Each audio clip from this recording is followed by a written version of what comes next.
നമ്മൾ ഇപ്പോൾ റബീഉൽ അവ്വൽ മാസത്തിലാണ്. റബീഉൽ അവ്വൽ എന്ന പദം പ്രഥമ വസന്തം എന്നാണ് പദത്തിൻ്റെ അർത്ഥം. ഈ മാസത്തിലാണ് അള്ളാഹുവിൻ്റെ പ്രവാചകൻ മുഹമ്മദ് മുസ്തഫ സല്ലല്ലാഹു അലൈഹി വസല്ലം ജനിച്ചത് എന്ന് പറയപ്പെടുന്നു.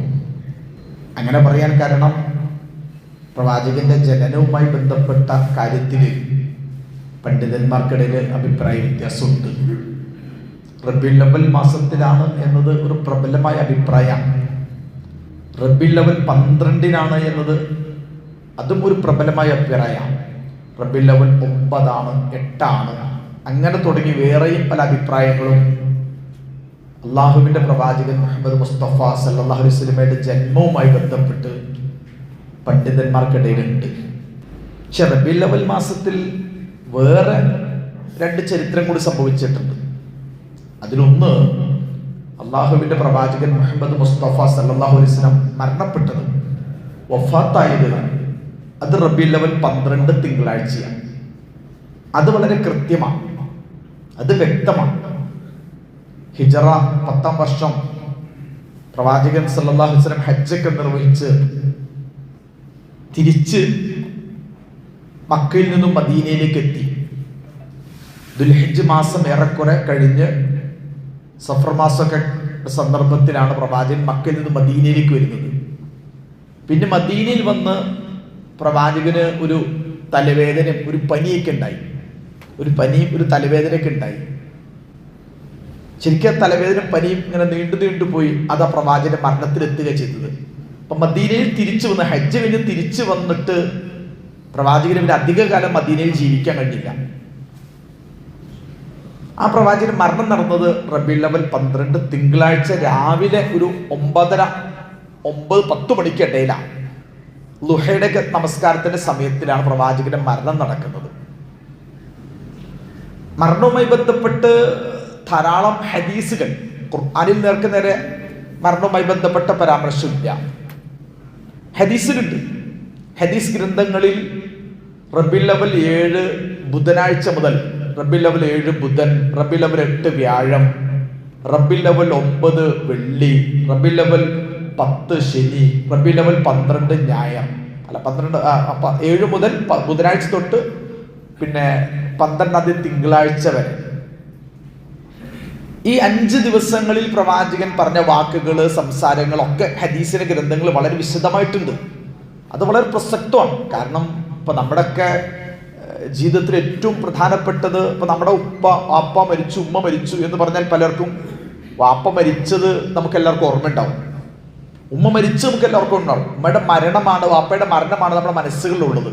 പലപ്പോഴും മരണ സന്ദർഭത്തിൽ നൽകുന്ന വസിയത്തുകൾ, ഇബ്രാഹിം ബനീഹി വ യഅഖൂബ്, മഹാനായ യഅഖൂബ് നബിയും മറ്റ് ഇബ്രാഹിം നബിയും ഒക്കെ സ്വന്തം മക്കൾക്ക് വസിയത്ത് നൽകി. വസിയത്ത് നൽകുക എന്ന പ്രയോഗമുണ്ട്. അന്ത്യോപദേശം, അവസാന ഉപദേശങ്ങൾ, അത് വിശുദ്ധ ഖുർആനിൽ ഒരുപാട് പ്രയോഗിച്ച പ്രയോഗമാണ് വസിയത്ത് എന്ന് പറയുന്നത്. അപ്പൊ അത് യഥാർത്ഥത്തിൽ വളരെ പ്രധാനപ്പെട്ട കാര്യമാണ്. നമ്മളൊക്കെ മരിക്കുന്നതിന് മുമ്പ് ശരിക്കും വസിയത്ത് കൊടുക്കണം. ജീവിച്ചിരിക്കുമ്പോൾ തന്നെ, മരണാസന്നമാകുമ്പോൾ, അസുഖ രോഗമൊക്കെ വരുമ്പോൾ തന്നെ ഒരു അന്ത്യോപദേശങ്ങളൊക്കെ മക്കൾക്ക് കൊടുക്കണം. സാമ്പത്തിക വിഷയത്തിൽ നമ്മൾ പൈസ കൊണ്ട് എന്തൊക്കെ ചെയ്യണം, അനന്തരാവകാശങ്ങൾക്ക് കിട്ടും. അത് കൂടാതെ അനന്തരാവകാശം ഇല്ലാത്ത, നേർക്കെതിരെ അനന്തരാവകാശത്തിന് അർഹതയില്ലാത്ത നമ്മുടെ കുടുംബത്തിലെ അനാഥകളും അഗതികളുമായ ആളുകൾക്കൊക്കെ നമ്മുടെ സ്വത്തിൻ്റെയൊക്കെ ചില ഭാഗങ്ങൾ വസിയത്ത് പോലെ കൊടുക്കണം. അതുകൊണ്ട് വസിയത്ത് വളരെ പ്രധാനപ്പെട്ട കാര്യമാണ്. അതുകൂടാതെ നമ്മുടെ മക്കളോടൊക്കെ ചോദിക്കണം, മക്കളെ, ഞാൻ അള്ളാഹുലേക്ക് പോവുകയാണ്, നിങ്ങളൊക്കെ ജീവിതത്തിൽ എനിക്ക് ശേഷം എങ്ങനെയാ ജീവിക്കുക? അൻകുന്തും ശുഹദാ ഇദ് ഹദറ യഅഖൂബൽ മൗത്ത് ഇദ് ഖാല ലിബനീഹി മാ തഅബുദുന മിൻ ബഅദി അൻകുന്തും ശുഹദാ ഇദ് ഹദറ യഅഖൂബ്. യഅഖൂബ് നബിക്ക് മരണമാസന്നമായപ്പോൾ യഅഖൂബ് നബി എന്താ മക്കളോട് പറഞ്ഞു നിങ്ങൾക്ക് അറിയോ? നിങ്ങൾ സാക്ഷിയായിരുന്നോ? യഅഖൂബ് നബി മരിക്കാൻ നേരത്ത് മക്കളോട് പറഞ്ഞത്, ചില ആളുകൾക്ക് മരിക്കാൻ നേരത്ത് ഇങ്ങനെ കിടക്കുമ്പോൾ മക്കള് അങ്ങോട്ടും ഇങ്ങോട്ടും ഉന്തും തള്ളുമായിരിക്കും, ഗുസ്തിയായിരിക്കും, അങ്ങോട്ടും ഇങ്ങോട്ടും തർക്ക വിതർക്കങ്ങളിൽ. മരിക്കാൻ കിടക്കുന്ന വാപ്പാനെ പോലും നോക്കാൻ തയ്യാറില്ല. കാരണം വാപ്പ ജീവിച്ചിരുന്നപ്പോൾ ആ സ്വത്ത്, ആ കട, ആ ഷോപ്പ്, ആ സ്ഥലം, ഈ ഭൂമി, അത് അവന് കൊടുത്തു, ഇവന് കൊടുത്തു എന്നൊക്കെ പറഞ്ഞിട്ട് അങ്ങോട്ടും ഇങ്ങോട്ടും ഉരസുവാനും തമ്മിൽ വഴക്കുകൂടാനുള്ള സന്ദർഭമായിട്ട് പോലും പലപ്പോഴും മരിക്കാൻ കിടക്കുന്ന സമയത്ത് വരെ മക്കൾ മാറാറുണ്ട്. വിശുദ്ധ ഖുർആൻ പറഞ്ഞത് മരണാസന്നമായ ആളുകൾ നമ്മുടെയൊക്കെ കൂട്ടത്തിൽ ഇപ്പോൾ പലരും ചെയ്യാത്തൊരു കാര്യമാണ്. മരണാസന്നമായ സന്ദർഭത്തിൽ പോലും യഅ്ഖൂബ് നബി അദ്ദേഹത്തിന്റെ മക്കളോട് ചോദിക്കുന്നത് മാ തഅബുദുന മിൻ ബഅദി, അല്ല നിങ്ങൾ ഞാൻ മരിച്ചാൽ നിങ്ങളുടെ ഇബാദത്ത് ആർക്കാ ചെയ്യുക? നിങ്ങളുടെ ഇബാദത്ത് ആർക്കാണ്? നിങ്ങൾ എങ്ങനെയാണ് അള്ളാഹുവിനോട് പ്രാർത്ഥിച്ചും ഇബാദത്ത് ചെയ്ത് ജീവിക്കുന്നത്? അഥവാ സ്വന്തം വിശ്വാസവും ആദർശവും മതവും ദീനും ഒക്കെയാണ് ജീവിതത്തിന്റെ അവസാനത്തിൽ പോലും അള്ളാഹുവിന്റെ പ്രവാചകന്മാർ സഹാബത്തിന് അല്ലെങ്കിൽ മക്കളോട് പറഞ്ഞു കൊടുത്തത്. മഹാനായ പ്രവാചകൻ മുഹമ്മദ് മുസ്തഫ സല്ലല്ലാഹു അലൈഹി വസല്ലം പോലും അവസാനങ്ങളിൽ പറയുന്ന അസ്സലാ അസ്സലാ, നമസ്കാരം നമസ്കാരം എന്ന് പറയുന്നുണ്ട് അവസാന ഘട്ടത്തിൽ. ഞാൻ പറയുന്നത് ഒരു വസിയത്ത് എന്ന അർത്ഥത്തിൽ നമ്മുടെയൊക്കെ ജീവിതത്തിന്റെ അവസാനങ്ങളിൽ വരെ നമ്മുടെ മക്കളോടും കുടുംബത്തോടൊക്കെ പറയേണ്ടത് പോലും നമ്മുടെ വിശ്വാസത്തെ കുറിച്ചാണ്, നമ്മുടെ ആദർശത്തെ കുറിച്ചാണ്, ദീനി ജീവിതത്തെ കുറിച്ചാണ്. ഫലാ തമൂതുന്ന ഇല്ലാ വഅൻതും മുസ്ലിമൂൻ, മക്കളെ ഇന്നല്ലാഹു അസ്തഫാ ലക്കുമുദ്ദീൻ, നിങ്ങൾക്ക് ഈ ദീനിനെ അല്ലാഹു തിരഞ്ഞെടുത്ത് തന്നതാണ്. ഫലാ തമൂതുന്ന ഇല്ലാ വഅൻതും മുസ്ലിമൂൻ, അതുകൊണ്ട് നിങ്ങൾ മുസ്ലിങ്ങളായിട്ടല്ലാതെ മരിക്കരുത് കേട്ടോ. ഇതൊക്കെയാണ് ഒരു മരണാസന്നമായ സന്ദർഭത്തിൽ പറയേണ്ടത്. ഞാൻ പറയുന്നത് നമ്മുടെയൊക്കെ പ്രിയപ്പെട്ടവരുടെ മരണമാണ് നമ്മുടെ മനസ്സിൽ ഓർമ്മ വരേണ്ടത്, മരണസമയങ്ങളാണ്. അല്ലാതെ വാപ്പ ജനിച്ചന്ന് നമ്മുടെ ആരെങ്കിലും ഓർക്കണം, വാപ്പ ജനിച്ചത്, വാപ്പയുടെ ബർത്ത്ഡേ, വാപ്പ ജനിച്ചപ്പോഴുള്ള ഒരു ആഘോഷം അങ്ങനെ ആരെങ്കിലും നടത്തുന്നുണ്ടോ? പൊതുവിൽ ഒരു ബർത്ത്ഡേ, ജനനം എന്ന രീതിയിൽ ആഘോഷിക്കുന്ന കൾച്ചർ തന്നെ ഇസ്ലാമിക സമൂഹത്തിൽ ഇല്ല. ഇസ്ലാമിക സമൂഹത്തിൽ ഇപ്പൊ നമ്മൾ പോലും ഇപ്പൊ തന്നെ പ്രവാചക ജന്മദിനം ആഘോഷിക്കുന്നു എന്ന് പറയുന്ന ആളുകൾ പോലും അതിന് ഇംഗ്ലീഷ് പറഞ്ഞൊക്കെ അള്ളാഹുവിന്റെ പ്രവാചകന്റെ 1501 ബർത്ത്ഡേ നമ്മൾ ആഘോഷിക്കുന്നു എന്ന് ഇംഗ്ലീഷിൽ പറഞ്ഞാൽ പോലും ആർക്കും ഇഷ്ടപ്പെടില്ല. കാരണം അങ്ങനെ ഒരു ബർത്ത്ഡേ എന്ന പ്രയോഗം ഇസ്ലാമിൽ ഇല്ല. നമ്മുടെ നാട്ടിൽ കുട്ടികൾക്കൊക്കെ നടത്തുന്നുണ്ട്. ഞാൻ പറഞ്ഞ അതൊരു Islamic culture. Happy birthday for you ഇത് മെഴുകുതിരി വെച്ച് അതൊരു ക്രൈസ്തവ യൂറോപ്യൻ കൾച്ചറാണ്. ഒരു ക്രൈസ്തവ യൂറോപ്യൻ കൾച്ചറാണ് ശരിക്കും പറഞ്ഞാല് ഹാപ്പി ബർത്ത്ഡേ എന്ന ഒരു പാട്ടൊക്കെ പാടി മെഴുകുതിരി കത്തിച്ച് കേക്കൊക്കെ മുറിച്ച്. ഒരു പക്ഷെ ഇപ്പൊ നമ്മുടെയൊക്കെ വീട്ടിൽ കുടുംബത്തിൽ മക്കൾക്കൊക്കെ ഇടയിലൊക്കെ ഈ ബർത്ത്ഡേ സെലിബ്രേഷൻ വളരെ വ്യാപകമാണ്. കാരണം സ്കൂളിൽ പോലും ഓരോ കുട്ടിയുടെ ബർത്ത്ഡേയുമായി ബന്ധപ്പെട്ട ചർച്ചകൾ, നമ്മുടെ കുഞ്ഞുങ്ങൾ ബർത്ത്ഡേ ആഘോഷം, കാരണം ക്ലാസ്സിലെ മറ്റു കുട്ടികളും അന്നേ ദിവസം കളർ ഡ്രസ് ഇട്ട് വരാമെന്നും എല്ലാവർക്കും മിഠായി കൊടുക്കണമെന്നും കേക്ക് മുറിക്കണമെന്നൊക്കെ പഠിപ്പിച്ച് നമ്മുടെ കൊച്ചുകുട്ടികൾ നിർബന്ധിക്കുന്നതുകൊണ്ട് പലപ്പോഴും നമ്മുടെ വീടുകളിലൊക്കെ ബർത്ത്ഡേ സെലിബ്രേഷൻ വളരെ വ്യാപകമാണ്. പക്ഷെ നേർക്കുന്നൊരു ഇസ്ലാമിൽ അങ്ങനെ ഒരു ബർത്ത്ഡേ കൾച്ചർ ഇല്ല. നമ്മൾ പോലും പ്രവാചകന് ബർത്ത്ഡേ എന്ന് ഇംഗ്ലീഷിൽ പറഞ്ഞാൽ നമുക്കൊന്നും ഇഷ്ടപ്പെടില്ല. ഈ പ്രവാചകന്റെ ജന്മദിനം ആഘോഷിക്കുന്നവരോട് പോലും പ്രവാചകന്റെ ബർത്ത്ഡേ ആണ് അല്ലേ എന്ന് ചോദിച്ചാൽ അങ്ങനെ പറയില്ലേ, ജന്മദിനം എന്ന് പറയാം, പ്രവാചകന്റെ ജന്മദിനം. ഞാൻ പറയുന്നത് ബർത്ത്ഡേ എന്നൊരു കൾച്ചർ ഇസ്ലാമിലില്ല. മരണം എന്ന് പറയുന്നത് വളരെ പ്രധാനപ്പെട്ട കാര്യമാണ്. ആ മരണ സന്ദർഭത്തിൽ വസിയത്ത് മരിക്കാൻ നമ്മളൊക്കെ ഒരുങ്ങണോ എന്നുള്ള ആ അർത്ഥത്തിലുള്ള കാര്യങ്ങളെ യഥാർത്ഥത്തിൽ ഞാൻ പറയുന്നത്. നമ്മുടെ വാപ്പ ജനിച്ച ദിവസം നമ്മൾ ആരും ഓർക്കാറില്ല, നമുക്കാർക്കും അറിയില്ല വാപ്പ ജനിച്ചെന്നാണ്. ബർത്ത്ഡേ ഒരു പക്ഷേ ഡേറ്റ് ഓഫ് ബർത്ത് ഒക്കെ കിട്ടിയെങ്കിൽ കിട്ടി. അതിനപ്പുറം നമ്മുടെ വാപ്പയുടെ ജനിച്ച ദിവസം എന്നത്, വാപ്പ ജനിച്ച ദിവസം, ഉമ്മ ജനിച്ച ദിവസം എന്നൊരു പ്രയോഗം തന്നെ നമ്മൾ ആരും നടത്താറില്ല. പക്ഷെ വാപ്പ മരിച്ച ദിവസം നമുക്ക് എല്ലാവർക്കും അറിയാം, ഉമ്മ മരിച്ച ദിവസം പലപ്പോഴും നമുക്ക് എല്ലാവർക്കും അറിയാം. ഈ ഇരിക്കുന്ന ആളുകളോട് ചോദിക്കാൻ നിങ്ങളുടെ വാപ്പ മരിച്ചത് എന്ന് ചോദിച്ചാൽ പലർക്കും ഡേറ്റ് എടുക്കാൻ പറയാൻ കിട്ടും. മരിച്ചത് എന്നാണ് ഉമ്മ എന്ന് ചോദിച്ചാലും അതെല്ലാവർക്കും പറയാൻ കിട്ടും. ഇസ്ലാമിലെ പ്രമാണങ്ങളിൽ പ്രവാചകൻ മരിച്ചതിന് വളരെ പ്രാധാന്യമുണ്ട്. അള്ളാഹുവിന്റെ റസൂൽ മരണസന്ദർഭവുമായി ബന്ധപ്പെട്ട് ഞാൻ പറഞ്ഞല്ലോ, ആ ഹിജറ റബീഉൽ അവൽ 12, ഹിജറ വർഷം 10 റബീഉൽ അവൽ 12 തിങ്കളാഴ്ച രാവിലെ 9, 9:30, 10 മണിക്ക് പ്രവാചകൻ സല്ലല്ലാഹു അലൈഹി വസല്ലം മരിക്കുന്നത്. അതിനു മുമ്പ് അന്നത്തെ സുബഹിക്ക് പ്രവാചകൻ പറഞ്ഞ കാര്യങ്ങൾ, സുബഹി നമസ്കരിക്കുന്ന സഹാബിമാരെ കണ്ട് വീട്ടിലെ ഒരു കർട്ടനൊക്കെ നോക്കി സഹാബിമാരെ നോക്കി ചിരിക്കുന്നുണ്ട് പ്രവാചകൻ. സഹാബിമാർ ഒരു ചിരിക്കുന്നുണ്ട്. നമസ്കാരത്തിൽ പോലും അറിയാതെ ചിരിച്ചുപോയി എന്നാണ് പറഞ്ഞത്. നമസ്കാരത്തിൽ പോലും അറിയാതെ ചിരിച്ചുപോയി. റസൂൽ എല്ലാ സഹാബിമാരും നോക്കുന്നുണ്ട്. സുബഹിക്ക് നമസ്കരിക്കാൻ പള്ളിയിലേക്ക് വരാൻ കഴിയാത്ത അബൂബക്കർ സിദ്ദീഖിനെ ഇമാമൻ നിർത്തുന്നുണ്ട്. ഒരു 4-5 ദിവസം മദീനത്തെ പള്ളിയിലെ രംഗം വല്ലാത്ത രംഗമായിരുന്നു. പ്രവാചകന്റെ മരണത്തിന്റെ ഒരു 4-5 ദിവസം ഇതുപോലെ പള്ളിയിലേക്ക് വരാൻ കഴിയാത്ത അവസ്ഥയിൽ പോലും മഹാനായ അബ്ബാസ് റളിയല്ലാഹു അൻഹുവിനെയും മഹാനായ ഫദ്ൽ റളിയല്ലാഹു അൻഹുവിനെ തോളിൽ കൈയിട്ടിട്ട്, 2 സഹാബിമാരെ തോളിൽ കൈയിട്ട് നടക്കാൻ കഴിയാതെ കാല് നിലത്ത് നടക്കാൻ കഴിയുന്നില്ല. കാല് നിലത്ത് വലിച്ചഴിച്ചിട്ടാണ് അള്ളാഹുവിന്റെ റസൂൽ ഇതുപോലെ പള്ളിയിലേക്ക് വരുന്നത്. മഗ്രിബിനൊക്കെ വന്നിട്ട് വൽ മുർസലാത്തി ഉർഫ ആ സമയത്ത് ഓതിയ സൂറത്ത് വരെ ഹദീസിലുണ്ട്. മഗ്രിബിനെ വൽ മുർസലാത്തി ഉർഫ ഫൽ ആസിഫാത്തി അസ്ഫ ആ സൂറത്ത് ഓതി അവസാനം ഫബിഅയ്യി ഹദീസിൻ ബഅദഹു യുഅ്മിനൂൻ ആ ആയത്ത് ഓതിയിട്ടാണ് മഗ്രിബ് നിസ്കാരത്തിന്റെ നമസ്കാരം അവസാനിപ്പിച്ചത്. അത് കഴിഞ്ഞിട്ട് പള്ളിയുടെ മിമ്പറിലേക്ക് ഇങ്ങനെ കയറി, മിമ്പർ ഇതുപോലെ മിമ്പർ ഇങ്ങനെ ആ മിമ്പറിൽ കയറി നിൽക്കാൻ കഴിയും. മിമ്പറിൽ താഴെ ഇരിക്കുക ചെയ്തത്. പ്രവാചകന് മിമ്പറിന്റെ മേലെ കയറി നിന്ന് സംസാരിക്കാൻ കഴിയാത്തതുകൊണ്ട് മിമ്പറിൽ ഇരുന്നിട്ട പ്രവാചകൻ സംസാരിച്ചത്.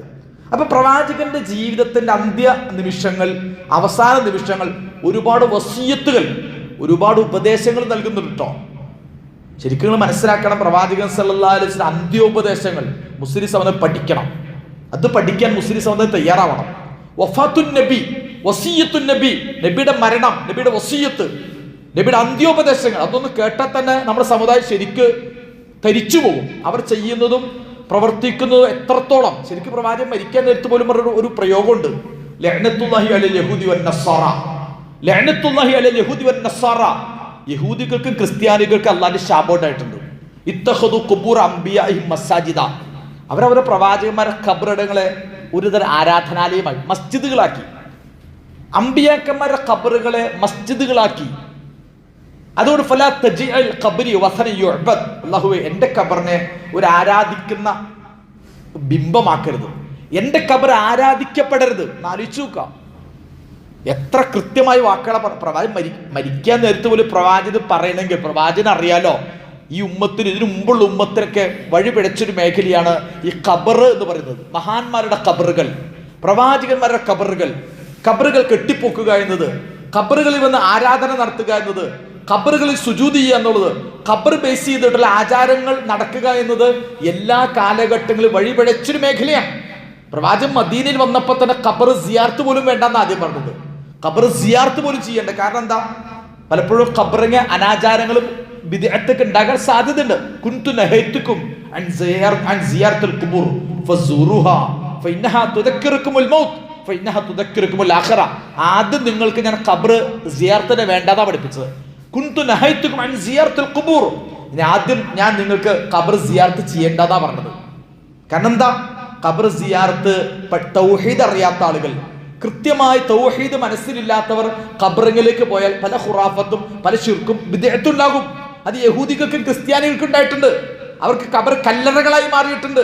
ആ കല്ലറകളിൽ നിന്നിട്ടാണ് വിശുദ്ധ അന്തോണീസെ ഞങ്ങളെ കാക്കണേ, ഞങ്ങളെ രക്ഷിക്കണേ, ഇങ്ങനെ അറിയാതെ വിഗ്രഹങ്ങളിലൂടെ, ഖബറുകളിലൂടെ ഈ ഷിർക്ക് എങ്ങനെ തുടങ്ങി. സഹീൽ ബുഖാരിയിലൊക്കെ ഷിർക്കിന്റെ തുടക്കം പറയും. ഷിർക്കിന്റെ തുടക്കം തന്നെ ഖബറുകൾ ബേസ് ചെയ്തിട്ടാ. മഹാനായ നൂഹ് നബിയുടെ കാലഘട്ടം, വഖാലു ലാ തദറുന്ന ആലിഹത്തക്കും വലാ തദറുന്ന വദ്ദം വലാ സുവഅ വലാ യഗൂത വയഊഖ വനസ്ര. നൂഹ് നബിയുടെ കാലഘട്ടത്തിൽ തന്നെയും ആദ്യ പിതാവ് ആദം നബിയുടെ മക്കൾ വന്ന് നൂഹ് നബി വരുമ്പോഴേക്കും ഷിർക്ക് തുടങ്ങി. ആ ഷിർക്ക് തുടങ്ങിയതേ ഇവിടെ എന്ന് പറഞ്ഞാൽ ഖബർ, മരിച്ചുപോയ മഹാന്മാരുടെ ഖബറുകൾ ഇങ്ങനെ പതുക്കെ പണിത് കെട്ടിപ്പണിത് അവിടെ കല്ല് വെച്ച് പിന്നെ അതിനെ ആരാധിച്ച് അതിനെ പൂജിച്ച്, അഥവാ ഖബറുകളുടെ ആരാധനകളിൽ നിന്നാണ് ശരിക്കും പറഞ്ഞു കഴിഞ്ഞാല് നൂഹ് നബിയുടെ ചരിത്രത്തിന്റെ ആദ്യഘട്ടത്തിലെ ഷിർക്ക് തുടങ്ങിയത് എന്ന്, ഷിർക്കിന്റെ ആരംഭം എങ്ങനെ എന്ന് പറയുന്ന ഹദീസിന്റെ സഹീൽ ബുഖാരിയിലെ ഭാഗത്ത് കാണാൻ കഴിയും. അപ്പൊ അതുകൊണ്ട് മുസ്ലിം സമൂഹത്തിന് ഇന്ന് നമ്മൾ വലിയ സങ്കടത്തോട് ഈ വിഷയം ഇങ്ങനെ പറയുന്നത്, മുസ്ലിം സമൂഹം ഇപ്പോൾ പോലും ചെയ്യുന്ന പല കാര്യങ്ങൾക്ക് പ്രമാണങ്ങൾ നിങ്ങൾ പരിശോധിച്ച് നോക്കുക, സത്യസന്ധമായി നോക്കുക. ഇപ്പൊ തന്നെ റബീഉൽ അവ്വൽ മാസം വന്നു. നമ്മുടെ ആളുകൾ മുസ്ലിയാക്കന്മാർ ഇന്നൊക്കെ പ്രസംഗിയത് പല പള്ളിയിലും ഖുത്ബ ഇതുപോലെ പ്രസംഗം നിങ്ങൾ കേട്ടു നോക്ക്. വിശുദ്ധമായ അനുഗ്രഹീതമായ റബീഉൽ അവ്വൽ മാസം വന്നിരിക്കുന്നു, പരിശുദ്ധമായ വിശുദ്ധമായ മാസം, ഇങ്ങനെയൊക്കെ പറയും. ഞാൻ പറയുന്നത് അങ്ങനെയൊക്കെ എന്ത് പറയണമെങ്കിലും ഇസ്ലാമിൽ പ്രമാണം വേണം. ഇസ്ലാമിൽ വെറുതെ കിടുക്കിക്കുത്ത് അങ്ങനെ പറയാൻ പാടില്ല. ഇസ്ലാമിൽ എന്ത് പറയുമ്പോഴും അത് നസ് ശർഈ, നുസൂസു ശർഈയ, ശർഈയായ നസ്സുകൾ വെച്ചിട്ടേ പറയാവുള്ളൂ. ഖുർആനിൽ എന്തുണ്ട്, സുന്നത്തിൽ എന്തുണ്ട്, അത് വെച്ചിട്ട് ഇസ്ലാമിൽ ഏത് കാര്യങ്ങളും പറയാവൂ. അങ്ങനെ റബീഉൽ അവ്വൽ മാസവുമായി ബന്ധപ്പെട്ട് പ്രത്യേകിച്ച് വല്ലതും ഖുർആനിൽ വന്നിട്ടുണ്ടോ? ഒന്നും വന്നിട്ടില്ല. ഹദീസിൽ വന്നിട്ടുണ്ടോ? ഇപ്പൊ സഹീൽ ബുഖാരി, സഹീഹ് മുസ്ലിം, ജാമിഉ തുർമുദി, മുസ്നദ് അഹ്മദ്, മുവത്ത മാലിക്, ഇബ്നു ദാവൂദ്, ഇതൊക്കെ ഹദീസിന്റെ ഗ്രന്ഥങ്ങളാണ്. പ്രവാചകന്റെ വചനങ്ങൾ സമാഹരിച്ച ഹദീസ് പണ്ഡിതന്മാരുടെ ഗ്രന്ഥങ്ങളാണ്. ഈ ഗ്രന്ഥങ്ങളിൽ എവിടെയെങ്കിലും നിങ്ങളിപ്പോൾ ഇതൊന്നൊരു പക്ഷെ നിങ്ങൾക്ക് അറബി അറിയില്ല, കിതാബ് അറിയില്ല എന്നൊന്നും പറയേണ്ടതില്ല. ഇന്നൊരു പക്ഷെ നിങ്ങൾ ഗൂഗിൾ ചെയ്താൽ, സെർച്ച് ചെയ്താൽ ഏതെങ്കിലും റബീഉൽ അവ്വൽ മാസത്തിന്റെ സവിശേഷതയുമായി ബന്ധപ്പെട്ട വന്ന ഹദീസ് എന്ന് നിങ്ങൾ അടിച്ചു നോക്കി. ബാബു മാ ജാഅ ഫി ഫദ്ലി റബീഉൽ അവ്വൽ, റബീഉൽ അവ്വലിന്റെ മഹത്വവുമായി ബന്ധപ്പെട്ട വന്ന ഹദീസ് എന്ന് പറഞ്ഞാൽ നിങ്ങൾക്ക് അങ്ങനെ ഹദീസ് കാണാൻ കഴിയില്ല. റബീഉൽ അവ്വൽ മാസത്തിന്റെ പവിത്രത, പുണ്യം എന്ന് പറഞ്ഞിട്ട് നമ്മൾ ഇന്ന് പറയുന്ന ഒരു വാക്ക്, ഡയലോഗ്, അതിന് ഒരു നെസ്സില്ല, അതിന് പ്രമാണമില്ല.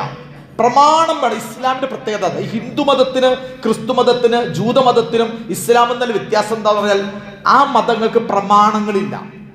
ദൈവം അരച്ചാൽ, ഇപ്പൊ ഹൈന്ദവ നിങ്ങളുടെ ദൈവം അരച്ചാൽ ഞങ്ങൾക്ക് പ്രധാനപ്പെട്ട ദൈവം ശ്രീരാമനാണ്, അപ്പൊ അവര് ഞങ്ങൾക്ക് ശ്രീകൃഷ്ണനാണ്. ഇപ്പൊ കേരളത്തിലെ ശ്രീകൃഷ്ണനാണ്, ഇവിടെ ശ്രീരാമൻ. ഇപ്പൊ ഈ അടുത്ത കാലഘട്ടത്തിൽ സംഘഗുരുവാർ അനന്തരം വന്ന അവിടെ രാമഭക്തി.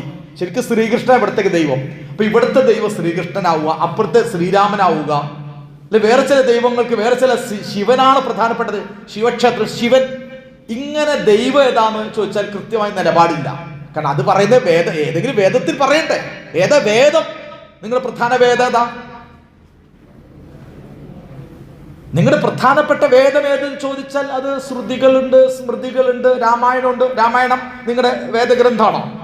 അത് പിന്നെ വാൽമീകി എഴുതിയതല്ലേ. മഹാഭാരതം. ഞാൻ പറഞ്ഞത് ഏതാണ് കൃത്യമായി വേദം? അങ്ങനെ അറിയില്ല. ഏതാണ് ദൈവം? അതും അറിയില്ല.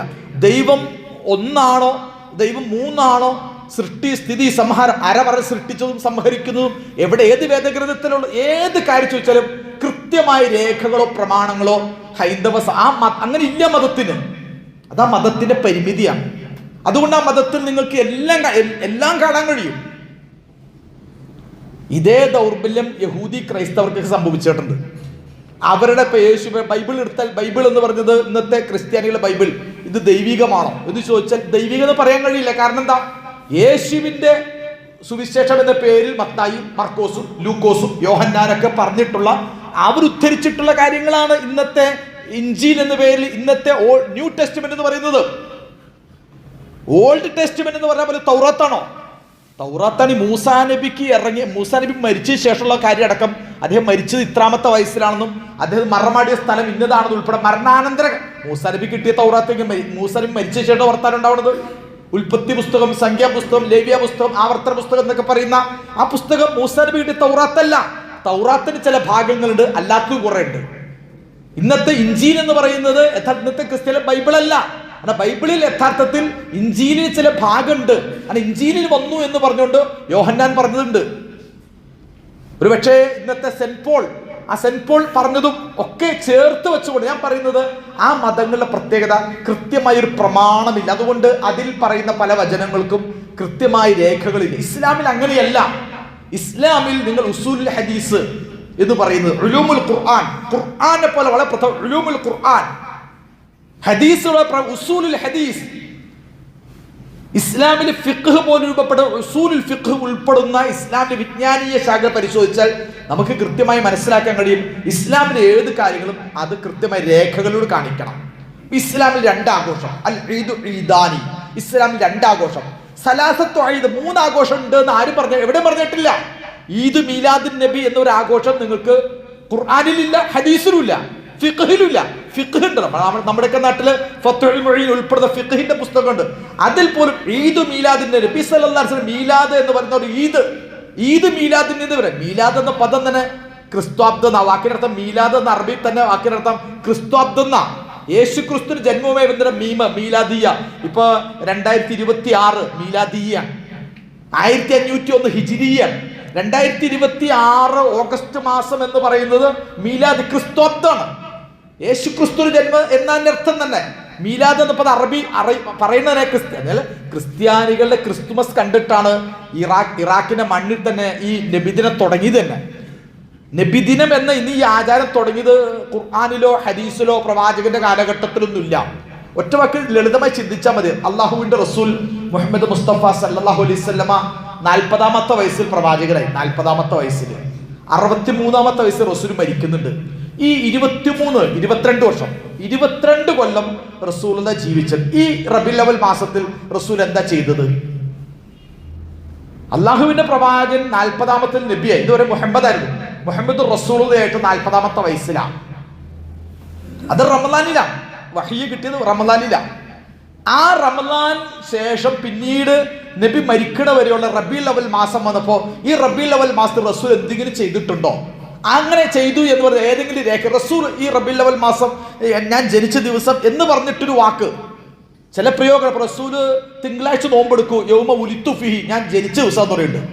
പ്രവാചകനെ ജനിച്ച ദിവസം നോമ്പെടുക്കുക എന്ന് പറയും. അത് തിങ്കളാഴ്ച, മറ്റൊന്ന് അത് തിങ്കളാഴ്ച യൗമുൽ ഇസ്നൈനി വല്ലർബിഅ, തിങ്കളാഴ്ചയും വ്യാഴാഴ്ച സുന്നത്തോമ്പുണ്ട്. ആ തിങ്കളാഴ്ചയുടെ സുന്നത്ത് പറയുമ്പോൾ ആ ദിവസം ഞാൻ ജനിച്ചു എന്ന് പറയുന്നുണ്ട്. അപ്പൊ ജനിച്ച ദിവസത്ത് നോമ്പെടുക്കാൻ പറഞ്ഞ പ്രമാണമുണ്ട്. അത് വേണമെങ്കിൽ നോമ്പെടുക്കാം, അത്രേ ഉള്ളൂ ഇതിനപ്പുറം. ഞാൻ പറഞ്ഞ പ്രവാചകന്റെ ജീവിതത്തിൽ 23 വർഷക്കാലം പ്രവാചകൻ ജീവിച്ചപ്പോൾ റബീഉൽ അവൽ മാസം വന്നപ്പോൾ റസൂലോ സഹാബത്തോ മക്കയിലോ മദീനയിലോ ഒരു ആരാധനയും ഒരു ഘോഷയാത്രയും ഒരു നബിദിനം എന്നൊരു പ്രയോഗം തന്നെ ഇസ്ലാമിലില്ല. അങ്ങനെ പ്രയോഗം തന്നെ ഇസ്ലാമിലില്ല. അബൂബക്കർ സിദ്ദീഖ്, ഉമർ ഖത്താബ്, ഉസ്മാൻ അഫ്ഫാൻ, അലി റളിയല്ലാഹു അൻഹു, ഇതൊക്കെ ആരാ? ഇതൊക്കെ വളരെ പ്രധാനപ്പെട്ട ഇസ്ലാമിക ഖിലാഫത്ത. ഈ ഖിലാഫത്ത് കാലഘട്ടത്തിൽ നമുക്ക് യഥാർത്ഥ ഈ അബൂബക്കർ സിദ്ദീഖ് റളിയല്ലാഹു കാലഘട്ടം, ഉമർ ഖത്താബിന്റെ കാലഘട്ടം, ഉസ്മാൻ അഫ്ഫാൻ റളിയല്ലാഹുവിന്റെ കാലഘട്ടം, അലി ബിൻ അബി, ഈ കാലഘട്ടത്തിൽ എവിടെയെങ്കിലും ഇസ്ലാമിക ഖിലാഫത്തിനുള്ളിൽ ഒരു പ്രവാചകന്റെ ജന്മദിനം റബീഉൽ അവൽ 12 ആഘോഷിച്ചതിന്റെ ഒരു രേഖ പ്രമാണം നമുക്ക് അങ്ങനെ എവിടെയും കാണാൻ കഴിയില്ല. പിന്നെ എവിടുന്ന തുടങ്ങിയത്, എപ്പോഴാണ് തുടങ്ങിയെന്ന് ചോദിച്ചാൽ അത് വർഷങ്ങൾക്ക് കഴിഞ്ഞ്, കുറെ കൊല്ലം കഴിഞ്ഞ്, ഒരുപക്ഷെ ആദ്യത്തെ 3 ഉത്തമ നൂറ്റാണ്ടുകളിൽ പോലും സഹാബിമാരുടെ കാലഘട്ടത്തില താബിഈകൾ, ഇപ്പൊ നമ്മൾ ഈ അറിയുന്ന മദ്ഹബിന്റെ ഇമാം ഷാഫിഈ, ഇമാം മാലിക്, ഇമാം അനസ് ബിൻ മാലിക്, ഇമാം അഹ്മദ് ബിൻ ഹംബൽ, ഇമാം അബൂ ഹനീഫത്തുൽ കൂഫി, ഇത് 4 മദ്ഹബിന്റെ വലിയ വലിയ പണ്ഡിതന്മാരാണ്. ഇവരുടെ ജീവിതത്തിൽ ഇപ്പൊ ഇമാം ഷാഫിയുടെ 100 കണക്കിന് പുസ്തകമുണ്ട്. ഇമാം ഷാഫിയുടെ, നിങ്ങൾക്ക് ഇമാം ഷാഫിയുടെ പുസ്തകത്തിൽ ഈ മൗലിദ് മീലാദ് എന്ന ഒരു വാക്കുപോലും അദ്ദേഹം എഴുതിയിട്ടില്ല. അപ്പൊ 4 മദ്ഹബിന്റെ ഇമാമുമാരുടെ കാലഘട്ടത്തിലും യഥാർത്ഥത്തിൽ ഇങ്ങനെ ഒരു മീലാദ് എന്ന ആഘോഷം ഉണ്ടായിട്ടില്ല. നേരത്തെ ഹദീസിനെ ഇമാം ബുഖാരി എല്ലാ ഹദീസിനെ എന്തെങ്കിലും അവിടെ ചർച്ചയില്ല. നമ്മുടെ തന്നെ ഫിഖ്ഹിന്റെ പുസ്തകങ്ങളിൽ വരെയും ഇപ്പൊ നിങ്ങൾക്ക് നമ്മളിപ്പോ സലാത്തുൽ ജനാസ നിസ്കരിക്കേണ്ടത് എങ്ങനെ ഹദീസി കാണാം. സലാത്തുൽ ഈദൈനി, പെരുന്നാൾ നിസ്കരിക്കേണ്ടത് എങ്ങനെ നിങ്ങൾക്ക് ഹദീസി കാണാം, ഫിഖ്ഹി കാണാം. സലാത്തുൽ ഖുസൂഫ്, സലാത്തുൽ കുസൂഫ്, സലാത്തുൽ ഇസ്തിസ്ഖാ, സലാത്തുൽ ഖൗഫ്, യുദ്ധത്തിൽ ശത്രു അവിടെ നിൽക്കുകയാണെങ്കിൽ എങ്ങനെ യുദ്ധം ചെയ്യണം നിങ്ങൾക്ക് ഖുർആനിലുണ്ട്. മഴയ്ക്ക് വേണ്ടി എങ്ങനെ നമസ്കരിക്കും, മഴയ്ക്ക് വേണ്ടി നിസ്കരിക്കേണ്ട രീതി എങ്ങനെയാണ്, പെരുന്നാൾ നിസ്കരിക്കേണ്ടത് എങ്ങനെ പെരുന്നാൾ നിസ്കരിക്കേണ്ടത്, ആദ്യത്തെ റക്അത്തിൽ 7 തക്ബീറും രണ്ടാമത്തെ 5 തക്ബീർ ചെല്ലുന്നത് എവിടെ പഠിച്ചത്? ഹദീസിലുണ്ട്. ഇപ്പൊ ജനാസ നിസ്കരിക്കുമ്പോൾ നമ്മൾ എന്തുകൊണ്ടാ 4 തക്ബീർ ചെല്ലുന്നത്? അല്ലാഹു ഗഫൂർ ലഹു വറഹംഹു വഅഫു അൻഹു എന്ന് അത് കൃത്യമായ ഹദീസിലുണ്ട്.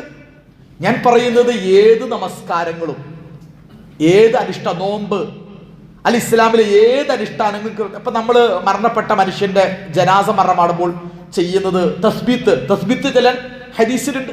ഞാൻ പറഞ്ഞ ഏത് കാര്യങ്ങളും പ്രമാണങ്ങളിൽ വേണം. ഇസ്ലാമിലെ ഖുർആനിലുണ്ടോ സുന്നത്തിലുണ്ടോ? അങ്ങനെ ഖുർആനിലെ സുന്നത്തിന് കയ്യൊപ്പുള്ളതിനാണ്. ഇപ്പൊ നമ്മള് റിസർവ് ബാങ്കിന്റെ, നമ്മുടെ നാട്ടിൽ കയ്യിൽ 100 നോട്ടുണ്ട്, 500 നോട്ടുണ്ട്. ഈ 500 നോട്ടില് റിസർവ് ബാങ്കിന്റെ ഒരു കയ്യൊപ്പുണ്ട്, റിസർവ് ബാങ്കിന്റെ ഒരു സീലുണ്ട്. ആ റിസർവ് ബാങ്കിന്റെ സീലില്ലാത്ത നോട്ടിനെ കള്ളനോട്ട് എന്നാണ്. നോട്ട് കള്ളനോട്ടാവണത് എത്ര? ആ നോട്ടിൽ രാജ്യത്തിന്റെ ഗവൺമെന്റിന്റെ സർക്കാരിന്റെ ഔദ്യോഗിക ചിഹ്നം വേണം. ഞാൻ പറയുന്നത് ഇസ്ലാമിൽ ഏത് ഇബാദത്തിനും അള്ളാഹുവിന്റെ കയ്യൊപ്പ് വേണം, റസൂലുള്ളാഹിന്റെ കയ്യൊപ്പ് വേണം. ഇത് 2 ഇബാദത്താട്ടോ. ഇബാദത്ത് താരതമ്യം ചെയ്യരുത്. ആളുകൾ നിങ്ങൾ പുതിയ സ്കൂൾ ഉണ്ടാക്കുന്നില്ലേ, കോളേജ് ഉണ്ടാക്കുന്നില്ലേ, ഇന്നത്തെ കാലം സ്വാതന്ത്ര്യദിനം ആഘോഷിച്ചില്ലേ, അല്ലെങ്കിൽ ഇങ്ങനെ പലതും ഇല്ല എന്നൊക്കെ ചോദിച്ചിട്ട് അത് എത്ര ദീന് എന്ന് പറയുന്നത്, ഇബാദത്ത് എന്ന് പറയുന്നത് അത് തഅബ്ബുദി എന്ന പദത്തിനർത്ഥം തന്നെ ഇബാദത്ത് പരമായ കാര്യങ്ങൾ.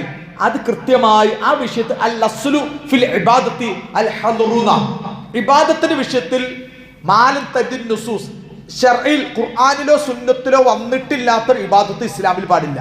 ഇസ്ലാമിൽ പ്രധാന ഒരു പുതിയ നമസ്കാരം പറയാം, അങ്ങനെ നിസ്കാരമില്ല. അങ്ങനെ നിസ്കാരം എവിടെ ഉണ്ട്? നമ്മൾ ഏത് കാര്യങ്ങൾ പറയുമ്പോഴും അതുകൊണ്ട് ഖുർആനിലുണ്ടോ സുന്നത്തിലുണ്ടോ എന്ന് ചോദിക്കാൻ മാത്രം. ഇപ്പൊ ഹദീസിൽ പോലും ലൈഫ് പിന്നെ അതിനപ്പുറമുള്ള മൗദൂആത്തുകളായ വളരെ കെട്ടിയുണ്ടാക്കിയ ഒരുപാട് ഹദീസുകളുണ്ട്. ആ ഹദീസുകൾ അംഗീകരിക്കില്ല. കാരണം എന്താ? ആ ഹദീസുകളെ പോലും കൃത്യമായി സെൻസർ ചെയ്യും. ആ ഹദീസുകളെ പോലെ കൃത്യമായി യഥാർത്ഥത്തിൽ പരിശോധിച്ചുകൊണ്ട് ആ ഹദീസിൽ പോലും ദൗർബല്യ ഹദീസാണ് മാറ്റിവെക്കും. സഹീഹായ ഹദീസ്, ഹസനായ ഹദീസ്, ഹദീസിലെ കൃത്യത പരിശോധിച്ച് പഠിച്ച് അങ്ങനെ ഇസ്ലാമിലെ പ്രമാണങ്ങൾ മുഴുവൻ ഭദ്രമാണ്. ഞാൻ പറയുന്നത് മുസ്ലിം സമൂഹം ഇന്ന് ചെയ്യുന്ന മൗലിദ്, മീലാദ് എന്ന് പറയുന്ന ആഘോഷം പിൽക്കാലഘട്ടത്തിൽ പ്രത്യേകിച്ചും ശരിക്കും ഷിയാക്കളിൽ രൂപമാണ്. ഹിജ്റ 300-ാം വർഷം ഈജിപ്റ്റ് ഭരിച്ചിരുന്ന ഫാത്തിമിയ എന്ന് കേട്ടത്, ഫാത്തിമിയ എന്ന് പറയുന്ന ഒരു ഭരണകൂടം, അത് ഫാത്തിമ റളിയല്ലാഹു അൻഹ ചേർത്തിട്ട് പറഞ്ഞ പ്രയോഗം ഫാത്തിമിയ.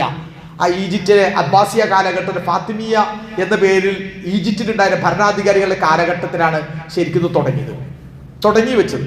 പിന്നീട് ഇത് അഹ്ലുസുന്ന വൽ ജമാഅ സുന്നി സമൂഹത്തിലേക്ക് വന്നത് തന്നെ ഇറാഖിലെ ഇർബൽ എന്ന പ്രദേശത്ത് ഭരിച്ചിരുന്ന മുളഫറുദ്ദീൻ എന്ന രാജാവ് ഇറാഖ് ഭരിക്കുന്ന കാലഘട്ടത്തിൽ അന്നത്തെ ക്രൈസ്തവർ ക്രിസ്തുമസ് നാളുകളിൽ കുരിശു പിടിച്ചുകൊണ്ടും മെഴുകുതിരി കത്തിച്ചുകൊണ്ടും ഇറാഖിന്റെ തെരുവുകളിലൂടെ ഇങ്ങനെ ഈദ് മീലാദ് ക്രിസ്തുമസ് ആഘോഷിക്കുന്നു പോകുന്ന രംഗം കണ്ടപ്പോൾ അങ്ങനെ ഒരു ആഘോഷത്തെ തൽപരരായിട്ടാണ് അദ്ദേഹം യഥാർത്ഥത്തിൽ ഈ മീലാദുൻ നബി എന്നൊരു ആഘോഷം ഇറാഖിലാണ് തുടങ്ങി വെച്ചത്.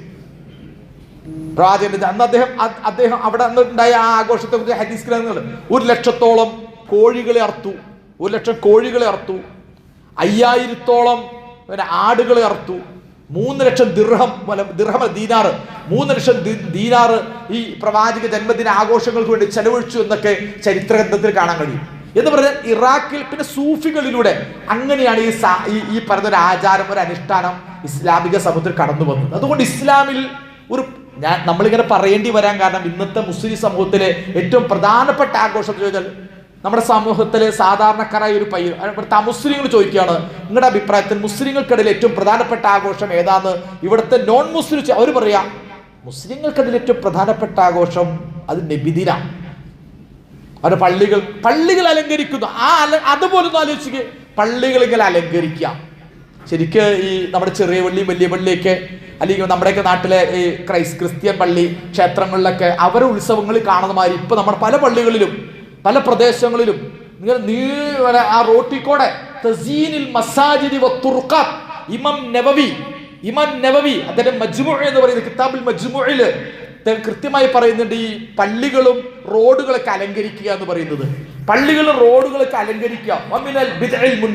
ശ്രദ്ധിക്കണം, മിനൽ ബിദ്അൽ മുൻകറ, ശരിക്ക് വളരെ മോശപ്പെട്ട ബിദ്അത്തിൽ പെട്ടതാണ് മാ യഫ്അലു ഫിൽ ബിൽദാനി മിൻ ഈഖാദിൽ ഖനാദീലിൽ കസീറത്തിൽ അസീമ. ഈ കുറേ നാടുകളിൽ, കുറേ മുസ്ലിം പ്രദേശങ്ങളിൽ ഇപ്പോൾ ധാരാളം വിളക്കുകൾ കത്തിക്കുന്നു. അന്ന് മെഴുകുതിരി മെഴുകുതിരി എന്ന് പറയുന്ന പോലെ ഒരു ദീപാലങ്കാരം, ഒരു അഗ്നിപൂജയുടെ ഭാഗമായി ഇപ്പൊ അന്ന് മെഴുകുതിരികൾ ധാരാളം കത്തിക്കുന്നു. ഫി ലയാലി മഅറൂഫ, പ്രത്യേകിച്ച് ചില രാത്രിയിൽ. ശരിക്കും ഇപ്പം നബവി എഴുതുമ്പോൾ നബവിയുടെ കാലത്ത് നബിദിനം വന്നിട്ടില്ല, അന്നുള്ളത് ശഅബാൻ 15. ഫി ലയാലിൻ മിനസ്സന, ചില പ്രത്യേക രാവുകളിൽ ലൈലത്തുൽ നിസ്ഫി ശഅബാൻ 15 നമ്മൾ ആ ദിവസങ്ങളിലൊക്കെ ഇങ്ങനെ ഈ പള്ളികളും റോഡുകളൊക്കെ മുസ്ലിം അവിടെ ഇങ്ങനെ വിളക്കുകൊണ്ട് അലങ്കരിക്കുന്ന സംസ്കാരം, ഇതൊക്കെ ബിദ്അത്ത്, വളരെ മോശപ്പെട്ട ബിദ്അത്താണ് എന്നാണ് ഇമാം നബവി റഹ്മത്തുള്ളാഹി അലൈഹി പറയുന്നത്. ഇമാം ബുജൈരിമി എന്ന് പറയുന്ന പണ്ഡിതൻ ചേർത്ത് വെച്ചിട്ട് പറയുകയാണ്, പല പള്ളികളിലും ഇന്ന് ചെയ്യുന്നത് പോലെ, പല പള്ളികളിൽ ചെയ്യുന്നത് പോലെ സൂര്യനുദിച്ചാൽ, രാത്രിയിലെ വിളക്കല്ലാതെ രാത്രി കഴിഞ്ഞിട്ട് നേരം പുലർന്ന് സൂര്യനുദിച്ചാലും അപ്പോഴും ഈ ഇത്തരത്തിലുള്ള കത്തിച്ചു നിർത്തുന്ന രീതിയിലുള്ള സംസ്കാരം, ഇത് യഥാർത്ഥത്തിൽ ഇത് ശരിക്ക് ജൂതന്മാര് അവരെ കനീസകളൊക്കെ ചെയ്തിരുന്ന കാര്യങ്ങളാണ്. അപ്പൊ നമ്മുടെ നാട്ടിൽ പോലും ഈ ഒരു സംസ്കാരം ഇപ്പൊ അടുത്ത കാലഘട്ടത്തിൽ പലപ്പോഴും ക്ലബ്ബ് യുവാക്കൾക്ക് എന്ത് തിരിച്ച് അവർ പൈസ സമ്മാനിച്ച് പള്ളിക്കോ ഉസ്താദിനോ അവർക്കൊന്നും, അത് നാട്ടിലെ കുറെ ചെറുപ്പക്കാരുടെ ഏറ്റെടുത്തിട്ട് അങ്ങോട്ട് അലങ്കരിച്ചിട്ട് ആ രീതിയിൽ അലങ്കരിക്കുന്ന ആ ഒരു കൾച്ചർ പോലും ഇത് വളരെ വ്യാപകമാണ്. ഞാൻ പറയുന്നത് ഈ പ്രവാചകന്റെ ജന്മ എന്നൊക്കെ വച്ചിട്ട് നമുക്ക് പ്രവാചകനെ പറ്റി പറയുക, പ്രവാചകന്റെ മദ്ഹ് പറയുക, പ്രവാചകന്റെ അത് ഒരു കുഴപ്പമില്ല, അത് പറയണം, അതൊക്കെ പറയാം, അത് ഏത് സന്ദർഭത്തിലും പറയാം. അത് റബീഉൽ അവ്വൽ മാസത്തിൽ അങ്ങനെ പറഞ്ഞു എന്നതുകൊണ്ട് അത് പ്രശ്നമല്ല നമുക്ക്. പ്രവാചകന്റെ ജന്മദിനം, ആ സന്ദർഭത്തിൽ പ്രവാചകനെ പറ്റി പറയുന്നു, പ്രവാചകൻ മദ്ഹ് പറയുന്നു, പ്രവാചകന്റെ ജീവിതത്തെക്കുറിച്ച് പഠിപ്പിക്കുന്നു. അത്തരത്തിലുള്ള കാര്യങ്ങൾ പറയുന്നു, പഠിപ്പിക്കുന്നു എന്ന് പറയുന്നത് നമ്മെ സംബന്ധിച്ചുള്ള പ്രശ്നമല്ല. ചില പണ്ഡിതന്മാർ ഇത്തരമൊരു വിദേഹത്തിൽ നിന്നും മുസ്ലിം സമൂഹത്തിൽ ഇത്തരത്തിലൊരു പ്രവാചകനെ പറ്റി പറയാനും പഠിപ്പിക്കാനും പ്രബോധനം ചെയ്ത സന്ദർഭമായിട്ട് ഈ സന്ദർഭം ഉപയോഗപ്പെടുത്താം, അങ്ങനെ ഉപയോഗപ്പെടുത്താം എന്ന് പറഞ്ഞ പണ്ഡിതന്മാർ ആ രീതിയിൽ നമുക്ക് ചർച്ച ചെയ്യാം. പക്ഷെ ഇന്ന് നമ്മുടെ സോഷ്യൽ മീഡിയകളൊക്കെ വന്നപ്പോൾ ഒന്നുകൂടി അത് ശക്തിപ്പെട്ടിട്ട് അതാണ് ബലിപെരുന്നാളിനേക്കാൾ ചെറുപെരുന്നാളിനേക്കാൾ വലിയ ആഘോഷമായത് മാറി. നിങ്ങൾ നിങ്ങളുടെ മഹലിലെ ചെറുപെരുന്നാളും ഈ രണ്ട് താരതമ്യം ചെയ്ത് നോക്ക്. ബലിപെരുന്നാളും ഈ ആഘോഷം ചേർന്ന് ഏത് ആചാരം ഏറ്റവും പ്രധാനം? അപ്പൊ മുസ്ലിം സമൂഹത്തെ പറ്റിയ ഗുരുതരമായ വീഴ്ചയാണ്. എന്നിട്ട് അവിടെ വെച്ച് കഥകൾ പറഞ്ഞിട്ട് പിന്നെ അങ്ങോട്ട് പറഞ്ഞു തുടങ്ങി പ്രവാചക സ്നേഹം. അതിപ്പോ അങ്ങോട്ട് വടംവലി മരിയ. ഞങ്ങൾക്ക് ഇപ്പോൾ ഭയങ്കര സ്നേഹമാണ്, നിങ്ങൾക്ക് സ്നേഹമല്ല, ഇവർക്ക് സ്നേഹമില്ല. എന്നിട്ട് ഇങ്ങനെ ഇവിടെ ലാബിൽ ഈ കൊളസ്ട്രോളും ഷുഗറൊക്കെ പരിശോധിക്കാൻ, ഷുഗറും കൊളസ്ട്രോളൊക്കെ നോക്കണം, നബിയുടെ സ്നേഹം ഉണ്ടോ എന്ന് അളന്നു നോക്കിയിട്ട് ഒരു എപ്പോൾ പ്രസംഗിച്ചാൽ പ്രവാചക സ്നേഹമില്ല, പ്രവാചക സാദാ മുഹമ്മദാക്കി എന്ന് പറഞ്ഞിട്ട് പ്രവാചകനോട് സ്നേഹമല്ല, ഇഷ്ടമല്ല എന്ന് പറയാൻ അങ്ങോട്ടും ഇങ്ങോട്ടും വർത്താനങ്ങൾക്ക് വാഗ്വാദങ്ങൾക്ക് വഴിയായിട്ട് ഇത്തരം കാര്യങ്ങൾ ഉപയോഗപ്പെടുത്തുക. നമ്മെ സംബന്ധിച്ചിടത്തോളം പ്രവാചകൻ ഇസ്ലാമിൽ പ്രമാണമുണ്ട്, ഖുർആനും സുന്നത്തുമാണ്. അതിൽ പറഞ്ഞിട്ടുള്ള അനുഷ്ഠാനങ്ങളും ആചാരങ്ങളും ചെയ്യേണ്ടത്. ഞാനിത് ഇങ്ങനെ പറയാനുള്ള കാരണം ഇന്ന് നമ്മുടെ സമുദായം വളരെ ഗംഭീരമായി വളരെ ആവേശപൂർവ്വം ആഘോഷിക്കുന്നു. അതിൻ്റെ പേരിൽ ഇത്തരത്തിലുള്ള കുറേ പള്ളികളും മദ്രസ അലങ്കരിക്കുന്നു, അതുമായി ബന്ധപ്പെട്ട വലിയ പിരിവുകൾ നടക്കുന്നു, അത്തരം കാര്യങ്ങളൊക്കെ ചെയ്യുന്നതും ഇസ്ലാമിൽ പ്രമാണമില്ല എന്ന് പറയാതിരിക്കാൻ കഴിയില്ല. നിങ്ങളിത് മദീനത്തെ പള്ളി ചെന്ന് നോക്കി. ഞാൻ പലപ്പോഴും ഹജ്ജിനും ഉംറയ്ക്കൊക്കെ പോകുമ്പോൾ മദീന കാണുമ്പോൾ ആലോചിക്കും, പടച്ചറപ്പേ നമ്മുടെയൊക്കെ നാട്ടിലെ ഈ മൗലവിമാരൊക്കെയാണ് മദീനത്തെ പള്ളിയിൽ എന്നെങ്കിൽ ആ പള്ളിയിൽ ഇങ്ങനെ എല്ലാ ദിവസവും ഇങ്ങനെ വിളക്കൊണ്ട് അലങ്കരിച്ചേനെ. റസൂലുള്ളാഹിന്റെ ഖബറും റസൂലുള്ളാഹിന്റെ റൗള്, അതുപോലെ മദീനത്തെ പള്ളിയൊക്കെ എന്നിങ്ങനെ വെട്ടി ഈ ചന്ദനക്കോട് നേർച്ചയ്ക്ക് നടക്കുന്നിടത്ത് നടക്കണ മാതിരി എന്തൊക്കെ നടന്നേനെ. മദീനത്തെ പള്ളിയിൽ ചെന്ന് നോക്കി, നിങ്ങൾക്ക് അങ്ങനെയൊന്നും കാണാൻ കഴിയില്ല. ഇവിടെ ഉള്ള ആണ്ട് നേർച്ച എന്നൊക്കെ പറഞ്ഞിട്ട് വരെ നടത്തുന്നുണ്ട്. മുളവൂരും മേദലയും ഇവിടൊന്നുമില്ല എന്നുണ്ട്, തോട്ടുമുഖത്തും അല്ലെങ്കിൽ പലയിടത്തും നേർച്ച, ആണ്ട് നേർച്ച, ഉറൂസ് എന്നൊക്കെ പറയാം. കാസർഗോഡ് ഉറൂസുകളിൽ നടാം. അങ്ങനെ എങ്ങനെ നടത്തണം? മദീനത്തിൽ എന്നും നടത്തുന്നുണ്ട്. കാരണം മദീനത്തെ റസൂലുള്ളാഹി കിടക്കുന്നുണ്ട്, അബൂബക്കർ സിദ്ദീഖുണ്ട്, ഉമർ ഖത്താബ് ഉണ്ട്, ഉസ്മാൻ അഫ്ഫാൻ ഉണ്ട്, അലി ബിൻ അബി താലിബ് ഉണ്ട്. 10,000-ഓളം സഹാബിമാർ മദീനത്തുണ്ട്. 313 ദിവസം ആകെ ഉള്ളവർക്ക് ഈ 313 ദിവസം ആണ്ട് നേർച്ചാണ്. കാരണം അവിടെ എത്ര 10,000 സഹാബിമാർ കിടക്കുന്നിടത്ത് താബികൾ കിടക്കുന്നത്, താബികൾ എത്ര ജാറം ഉണ്ടാകണം? ജാറം തട്ടി നടക്കാൻ പറ്റുമോ? ജാറങ്ങളോ ഒരു ലക്ഷക്കണക്കിന് ജാറം ഉണ്ടാക്കേണ്ടി വരും മദീനത്ത്. ഇവിടെ നെല്ലിക്കുഴി പോണ ഒരു ജാറുണ്ട്, അതുപോലെ ജാറം അല്ലെങ്കിൽ അതുപോലെ മദീനത്ത് ജാറുണ്ടാക്കാൻ 1,00,000 ജാറുണ്ടാക്കണം. എത്ര സഹാബിമാരുണ്ട്, എത്ര താബികളുണ്ട്, എത്ര താബികളുണ്ട്, ഇമാം മാലിക് ഉണ്ട്, എത്രയോ പണ്ഡിതന്മാരുണ്ട്. അതിന് ഇസ്ലാമിൽ ജാറില്ല, ഇസ്ലാമിൽ ഉറൂസില്ല, ഇസ്ലാമിൽ ഇങ്ങനത്തെ നേർച്ചപ്പാട്ടുകളില്ല. ഇസ്ലാമിൽ ഇതുപോലെ നബിദിനം കഴിക്കൽ എന്ന് പറയുന്ന ഒരു കഴിക്കൽ പ്രഖ്യാപനം ഇസ്ലാമിലില്ല. ഇത്ര മൗലിദുകളും ഈ പാടുന്ന മൗലിദും ആളുകൾ വീട്ടിൽ മൗലിദ്, അങ്ങനെ മൗലിദ് ആദ്യം മൗലിദ് കഴിക്കാൻ പറഞ്ഞത്? ആരും മൗലിദ് എഴുതിയതാരാ? അല്ല ഈ മൗലിദ് എഴുതിയതാരാ? ഈ മൗലിദ് എവിടെ നിന്ന് കിട്ടിയ? അതിനൊന്നും ഇസ്ലാമിന് അടിസ്ഥാനമില്ല. ഈ മൗലിദ് എഴുതിയത് ആരാണെന്ന് പോലും കൃത്യമായിട്ട് പറയാൻ നമുക്ക് കഴിഞ്ഞിട്ടില്ല. കൃത്യമായിട്ട് ഇന്ന് നമ്മുടെ മങ്കൂസ് മൗലിദ്, ആ മങ്കൂസ് മൗലിദ് എഴുതിയത് ആരാണ് എന്ന് പോലും കൃത്യമായിട്ട് രേഖപ്പെടുത്താൻ കഴിഞ്ഞിട്ടില്ല. അങ്ങനെ ആരാണത് പോലും ഒരു കവിത എന്നർത്ഥത്തിൽ കൂട്ടിക്കോ. പക്ഷെ ആ കവിതയെ പോയി ഇസ്ലാമിൽ പ്രമാണ രേഖയൊന്നുമില്ല. ഞാനിത് ഇത്രയും കാര്യമായി പറഞ്ഞത് അത്ര വിസ്തീകരിച്ച് സാധാരണക്കാരെ നിങ്ങൾക്കൊക്കെ ഇത് മനസ്സിലാവും. ഒരു പക്ഷേ വലിയ ഉസ്താദന്മാർക്ക് മുസ്ലിയാക്കപ്പെടുന്നത് മനസ്സിലാവുന്നില്ല. അവർ വേറെ എന്തൊക്കെയോ ഞാനീ പറഞ്ഞ സാധാരണക്കാർക്ക് മനസ്സിലാക്കാൻ വേണ്ടി തന്നെ ഇത് പറയാതിരിക്കാൻ കഴിയില്ല. കാരണം നമ്മുടെ സമുദായത്തിലൊക്കെ മഹല്ലുകളിലൊക്കെ കാണിക്കുന്ന പല കാര്യങ്ങൾ കാണുമ്പോൾ സങ്കടം തോന്നും. തീർച്ചയായിട്ടും ഇസ്ലാമിലെ ശരീഅത്തിന്റെ ഒരു അടിത്തറയില്ലാത്ത ഒരുപാട് കാര്യങ്ങൾ